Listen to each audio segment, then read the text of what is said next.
Hey guys, welcome to my channel.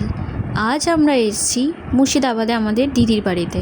এখান থেকে আমরা যাচ্ছি হাজারদুয়ারি, কিন্তু মাঝপথেই বৃষ্টির কারণে এবং আমাদের অতিরিক্ত দেরি হয়ে যাওয়ার কারণে আমাদের প্ল্যান ক্যান্সেল হয়ে যায়। আর আমরা এখন যাব ওপারে আমাদের বড়দির বাড়ি। তো এখন আমরা এখানে ওয়েট করছি নৌকার জন্য। নৌকা চলেও এসছে। এবার আমরা ওপারে গিয়ে টোটোতে উঠে পড়েছি। এখান থেকে একটুখানি মিনিমাম 10 মিনিটের দূরত্ব হবে দিদি বাড়ি। তো আমরা এখন ওখানেই যাচ্ছি। তো চলে এসেছি দিদি বাড়িতে। এটা হচ্ছে আমার বড়দির বাড়ি। আর এখানে দিদি জামাইবাবুর জামা পরে জানি না কি কাজ করছিল, ওইভাবেই সামনে এলো। দিদির আয়নাতে একটু নিজে ঢং করে নিচ্ছি।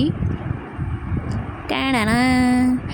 আর এখন আমরা এখানটাই দিদির যে উঠোন আছে, এটা হচ্ছে ঠাকুর ঘর। আর এখানে অনেক ধরনের ফুল গাছ লাগিয়ে রেখেছে দিদি। এই ফুল গাছটার নাম কি তোমরা কমেন্ট করে জানিও।